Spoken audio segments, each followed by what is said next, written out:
Welcome back to my corner of the multiverse, everyone. Happy hump day. Welcome to your guilty pleasure and your middle of the week rescue if you so desperately need it, like most of us do. This is the Salty Goddess Podcast, and I'm Margaret Perry. Oh, what are we going to talk about today? As you know, we're working on executive dysfunction, and there's 8 of them. And this week, we're looking at number 3. So, my beautiful disasters, welcome back. And we're going to discuss what you need to do to assess yourself and determine whether or not you have this executive dysfunction. And I have news for you. There's a lot of us that do have it. So, your flavor of the day today is time management, or more accurately, your lack of it or your mismanagement. Because if I had $1 for every time someone said, I ran out of time, I'd buy back all the hours y'all wasted scrolling TikTok in a fugue state. Okay? Grab your iced coffee, and that planner you should have already purchased, your book for your journal with your list, the one you forgot existed, and let's untangle your bullshit one deadline at a time. Let's first discuss time management. And when you have time management dysfunction, why it is such a problem. Okay, time management dysfunction isn't just about missing deadlines. It is a wrecking ball through your day, through your self-worth, and your mental bandwidth. All right. When you consistently misjudge, misuse, or straight up ignore time, here's what happens. Chronic lateness damages your credibility with your employer, your friends, your family, yourself. Missed deadlines chip away at your confidence. Overcommitment fuels your burnout. Constant panic becomes a default setting. Panic means more cortisol in your system. More cortisol means you don't sleep correctly. It means you don't function correctly. It's not a good place to be. Oh, and by the way, for those of you that are attempting to lose weight, increased levels of cortisol block your ability to regulate your weight or to lose weight. It's not a good, equation right there. You mistake your adrenaline for productivity, and you consider your chaos part of your personality, and you think it's redeeming and you think it's cute. And I can promise you, it's not. It's not. Over time, you start believing that you are incapable, unreliable, or even, dare I say, lazy. But it's a lie. Your system is broken, not you. Okay? So you have to get it under control. If you don't learn to manage your time will manage you. And time managing you isn't a gentle feeling. You'll always feel like you're behind. You'll always say yes to too many projects with too few levels of bandwidth to handle them. And then you're going to resent everyone and everything. And in turn, same goes for you. You'll rob your future self of peace, of rest, and of opportunities. When you are deemed unreliable, you lose opportunities for your future self. So effective time management, it's not about perfection. It's about creating rhythm, reducing chaos, building a structure that lets you thrive, not just survive. We're not here just to survive, okay? So your time audit challenge for the next 3 days, Wednesday, Thursday, Friday, track everything.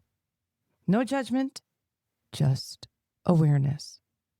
Set timers. Use a visual and digital timer to bring structure. Try using 25-minute, 5-minute intervals, also known as the Pomodoro method. Build a time buffer. Add 30% padding to every estimated task duration. Commit to your daily top 3 that we discussed 2 weeks ago. Choose only 3 must-do tasks a day, and that's your baseline. Reverse engineer one goal. Pick a deadline, map it backward, break it into micro steps. Use morning and evening anchors. Attach a 10-minute planning review to your coffee in the morning and at bedtime. Respect transitions. Okay, block time for driving, for breaks, bathroom, drinks, just to decompress between events or tasks. Name and shame. I'm totally into shaming people or things. Okay. Identify your biggest time suck. Is it doom scrolling? Daydream loops? Block it cold turkey for 48 hours and see just how successful you're really going to be. Okay. Pick one of those action items I just mentioned. Implement it for 7 days. Shoot me a message. Email me. DM, carrier pigeon, smoke signals. Let me know. What habit did you try? What did you change? And what was harder than you expected? If you see even a 10% improvement, that is momentum, and that is something worth celebrating. You cannot build a life of peace on a schedule of panic. Get time management under control, and many of the rest of your dysfunctions will begin to fall into place. Okay? So let's call this what it is. You don't have a time problem. You have an awareness problem. You're not bad at managing time. You're bad at noticing time. If every task takes just 5 minutes and yet your day evaporates like that, faster than your ambition on a Monday, it's not a mystery. It's simply math. It's math. And you're failing miserably. Let me paint you this picture. You start a load of laundry at 9 a.m. You check an email.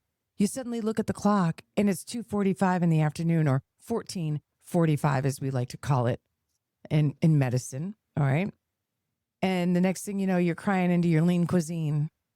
Okay. Or your turkey sandwich. That's not time blindness. That's chronological blackout drinking without the booze. Time doesn't disappear. You just weren't paying attention. And it happens to the best of us. 80% of the time, I might be great at it. 20% of the time, I might doom scroll. You never know. It can happen to any one of us. But we continue to lie to ourselves. Okay? Some of the lies that we tell ourselves about time, these are some of the greatest hits of lies. This won't take long. I'll just check one more thing real quick. And future me can handle it. You don't actually say future me. You just say, I'll take care of that. I can handle that. And the next thing you know, your day is gone. Your day is gone. Now, if you're young and you've got family at home waiting on you, or other deeds that must be completed that have nothing to do with work, you're screwed. Future you hates you. Future you hates you. Your poor soul wakes up in a dumpster fire of missed deadlines day after day after day after day. These are emotional spirals and, invites to things you're just like, I don't know what to do. Now, maybe you're in my situation. I'm old as dirt, so I don't have young children at home. Okay. I have dogs. Okay. And I have a backup plan in case I can't make it home for dinner. I have individuals that are able to feed those dogs. But the truth is, I'm fortunate because I don't have anything else pulling on my time. I don't have anything else taking up my schedule. If I doom scroll for 2.5 hours, that means I'm in the office 2.5 hours longer to get the things done that need to get done. That's still no way to run your life. I'll bet you I'd rather be sitting with my feet up, watching some tennis, some baseball, some hockey, eating a half a pint of ice cream or something, spending time with family. So time management, even for me, is just as important as for someone who has small children at home and has to take these kids to soccer or to music lessons or to dance or anything else, or even just to get home for dinner. When you are behind deadlines, do you think you're really present at home with family? When you're thinking about all the shit you didn't get done because you're not noticing the amount of time you're wasting. And if I've said it once, I'll say it 1,000,000 times. Why would you waste your most valuable currency, time, the one thing you will not get back? Don't waste it. Notice it. Use it wisely. I promise you that if you don't doom scroll on TikTok or Facebook or Instagram, that all of the people in TikTok land and Instagram land and Facebook land, their lives will not come to a screeching halt. But if you don't meet deadlines and you get fired from your job, I promise you, your spouse and your children are going to suffer. For what? Limit yourself 20 minutes. 20 minutes, 25 minutes, and then 5 minutes. Stop. Okay? So, time estimation is important. All right? You are lying to yourself in small ways that cost you big. And it's honestly and truthfully, it's not cute. It's major sabotage for your life. Major sabotage for your life. If your idea of time management is to hope, you need to exit that fantasy. Because if you don't start managing it, you are going to lose things much bigger than time. Much bigger than time. So time estimation is a superpower. And you are unarmed to handle this battle if you're not careful. Time estimation is a skill that no one teaches you. But learning this skill will save your sanity. It will make you whole. So, how do you know that your time estimation skills are broken? You plan to do 12 things in 1 hour, which is virtually impossible. Okay? You never count in any of your transition time, but it doesn't matter. You always assume future energy that never arrives. And truly, I had it happen to me this past weekend. By Saturday, I'd been in the office 90 minutes and I was done. I was distracted. I was exhausted. I was sore. I was done. And I should have spent a good 10 hours in the office Saturday and Sunday, and I did not. I spent time in my recliner. It was a well-deserved break. It was a well-needed break, but that break came at the wrong time. I did not have that bandwidth to give up. Now this week, I'm so far behind. It's unbelievable. So I have to get back into managing my time better, and getting down to business. You count on energy that you cannot guarantee you are going to have in the future. You have no idea what will rob you of that energy. No idea. An illness, okay? It can rob you of 3 days worth of work, all right? So start time tracking. Literally track your day. Use an app, a notebook, a sticky note. It doesn't matter. But track how long shit actually takes you to complete so that you understand your own bandwidth. Now, maybe on Wednesdays, that's the day your spouse takes the children to any of their events or practices. So you can maybe block in 3 or 4 extra hours of time to get something else accomplished. Use the time wisely, block it out, and get it done.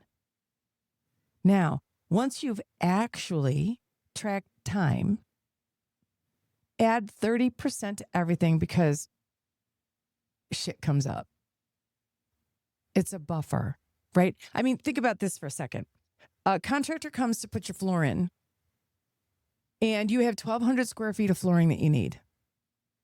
They will go and purchase 10% more flooring than what your square footage is in case they make an error when they cut a few pieces, because sometimes you have to use odd shapes or pieces to fit around a wall, a vent, this, that, or the other thing. What's that called? That's called overage, because you never need exactly 1,200 square feet. There might be an error. And then where are you if you've only got 1,200 square feet of flooring? You got to go back to the store. That trip back to the store to get more flooring or to wait for it to get shipped to the site, it's a waste of time. So better to pre-plan, work in that extra 30%, and then maybe have some extra time because you were able to accomplish something without an interruption, without a 5-alarm fire taking you away from that particular task. So be like a construction worker. Be like a general contractor. Take your time, buffer it so that at the end of the day, maybe you get an extra hour back in your day and it's time for you to decompress and you can spend 10 minutes doom scrolling through your social media accounts. Okay? Trust me, it really and truly does work. And it is important. Okay? So you're not behind. You are just making your plans based on a fantasy schedule. Friends, we don't live in a fantasy world. We don't. Okay? It's not all unicorns, rainbows, and glitter shit. It's not. You got to get real with yourself and understand. If you are the type of person that gets up in the morning and you enjoy that Hollywood shower, you know you're going to be in that shower for 40 minutes. Why would you only set aside 40 minutes to get ready in the morning? You haven't brushed your teeth, used a toothpick, or I should say floss, and you haven't used any Listerine. You're already behind the 8 ball because you spent 40 minutes in the water.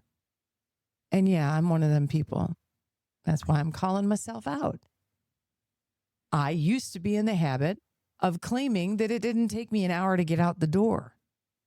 Now, can I get out the door faster if I need to? I absolutely can, if I have to. But I will tell you that sometimes that morning shower just hits just right. And you don't want to leave it. I don't blame you. Trust me.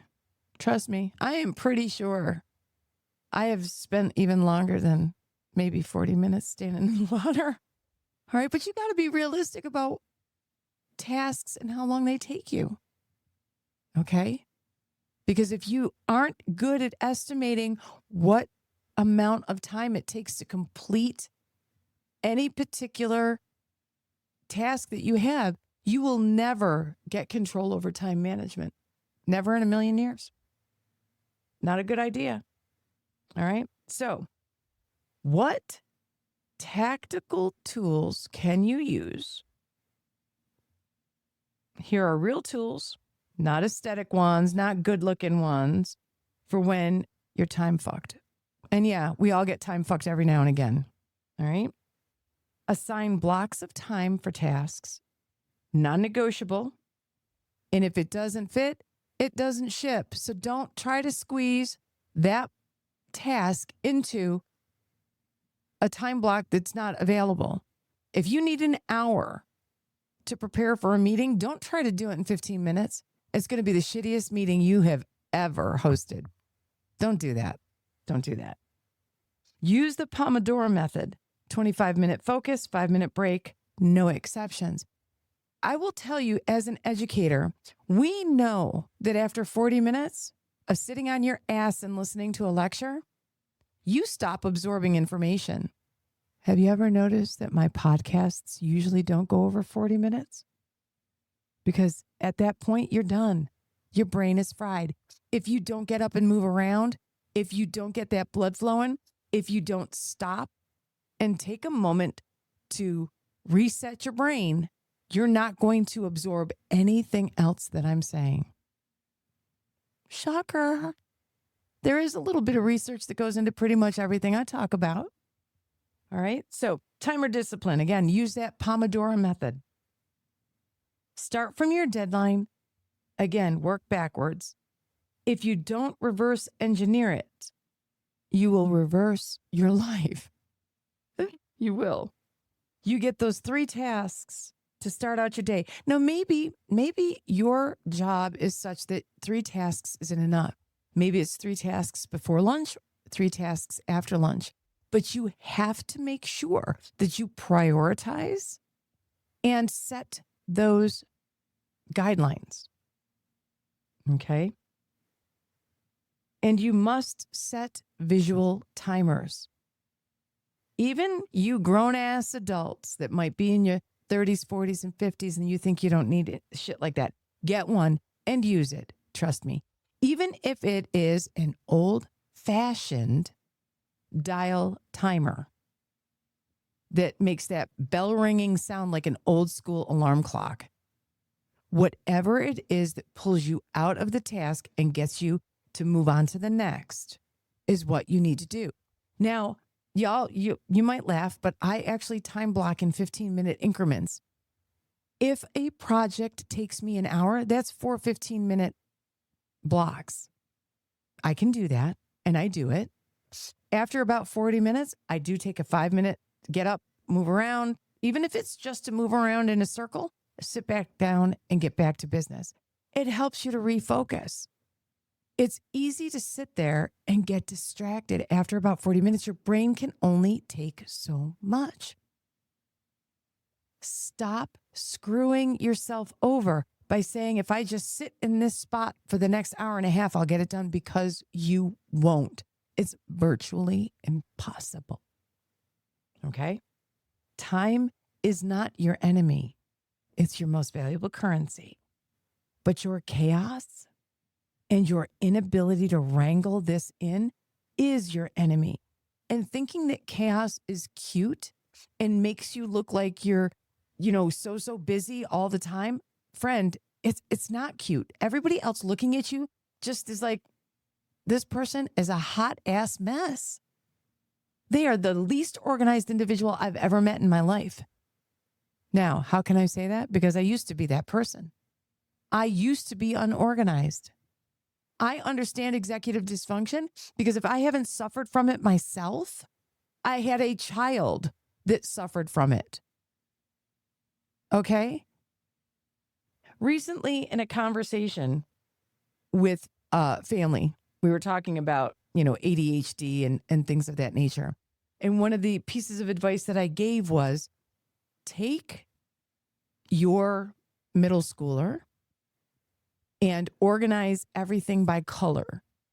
And instead of getting individual folders, get one large 3-ring binder with dividers.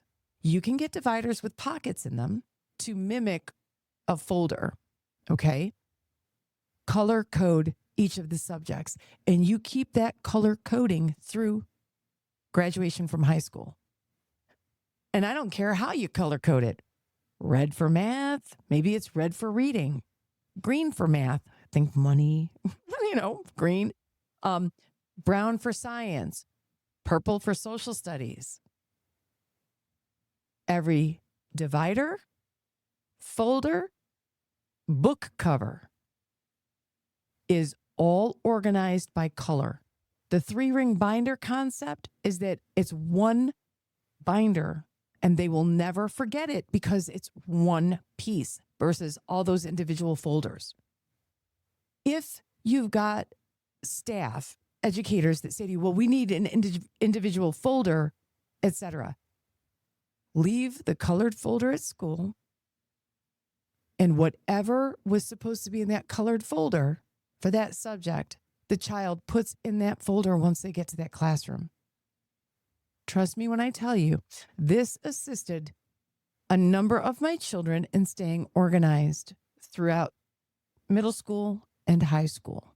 It works, and it worked well. Now, I did get a little bit of a laugh because way back when I was raising my kids, remember, they're almost in their 40s now, okay? They had textbooks. I understand today some school districts no longer have textbooks because everything's online. And we used to have to cover their textbooks, and we used to do them with brown paper. Now, if you do have books, cover them with brown paper and then cover them with the color that matches the divider and the binder that matches the folder. If you don't have textbooks, even better, because then they won't have to remember them and bring them home from school. Okay? So, just an idea. Maybe you as an adult need to also color code your existence. Nothing wrong with that. Nothing wrong with that. Maybe you color code your tasks based on immediacy, or it needs to immediately be completed. I have a couple of days to complete. I have a week or a month, or it's a long-term goal. Maybe you can color code them with red, green, and blue, or red, green, and yellow. There's a number of different ways that you can do it. Highlighters, tabs. They have Post-it flags that you can put on specific items if you need to. Okay. Time management won't fix all of your dysfunctions, but it will make your life less chaotic, less of a dumpster fire, less of a 5-alarm fire. Okay. You're not failing because you're broken. You're failing because you refuse to adapt to your systems and adapt your systems to your brain and the way your brain works. And guess what? You don't need to be perfect because no one is. And anybody who tells you they're perfect is an asshole and they're full of shit. Plain and simple. None of us are perfect. I have forgotten to pay a water bill. I have forgotten to pay a gas bill. I have forgotten to put gas in my own car. Okay? I have forgotten that I had a class to teach on a specific day. It happens to the best of us. That's not the end of the day. That's not the end of your life. It's not the end of your career. But if you have a 5-alarm blaze or a dumpster fire every day of the week, every hour of the day, friends, get this shit under control. Get it under control. Okay? You don't need to be perfect, but you need to hold yourself accountable. I don't care if you've got a learning disability. I don't care if you have executive dysfunction. I don't care if you had an IEP in high school or middle school or elementary school. I don't care if you have a psychiatric disorder. None of that matters. They're not an excuse for not holding yourself accountable. None of it is. Trauma from your daddy leaving or your mommy leaving, not acceptable. Your parents are toxic, I don't give a shit. Learn from that, grow from that, do something different. Hold yourself accountable and get it under control. Okay? Don't mean to sound so pissy about it, but God, it aggravates me when I hear people say, but, no, but nothing. Stop wasting your time. Stop blaming the clock. The clock's not your villain. It's not the villain in this story. But you ignoring that clock, that makes you the villain. And ignoring that clock shows a level of disrespect for yourself, your family, your friends, and your employer. And eventually, everybody's going to get pissed off enough that you're going to be alone. Do not let that happen. You are not too busy. You are poorly scheduled, and you are resistant to reality. You want to double down on that? Feel free. You'll find yourself in the unemployment line. My job here is to keep you out of prison, keep you out of handcuffs, and keep you out of the unemployment line. And maybe even out of divorce court. I don't know. We'll see. Your one takeaway this week: track your time. Respect your time. Respect others' time. Defend your time. If you block yourself off, don't let anybody interrupt that. Give yourself permission to build a system that works for your brain, not the fantasy, okay? Not the fantasy that Instagram or TikTok shows you about time, all right? Time is not limitless. It is not limitless, okay? If you need to hear this today, great. Stop crying and go get yourself a damn timer. If you know somebody who needs to hear this, share it with them. Because trust me when I tell you, once you get time under control, once you set those guidelines, you will be able to learn that no is a complete sentence. When someone comes to you and says, I need you to help me with this, if you don't have the bandwidth, you're going to look at your salty little book and you're going to say, you're shit out of luck, friend. I don't have time. I can make time for you, however, in 13 or 14 days. I have an opening in my schedule then. It is amazing to be able to look at that and know exactly when you're going to have time to work on a project, take on something new, do something different. All right? So, my friends, this has been your number 3 executive dysfunction talk. Your latest episode of the Salty Goddess podcast. Join me next week for part 4, and we're going to tackle the cruel mistress called task initiation and why you're allergic to starting anything that matters. Until then, stay salty, my friends. Stay savage. And stay on fucking schedule. I'm Margaret Perry. I'll see y'all next week.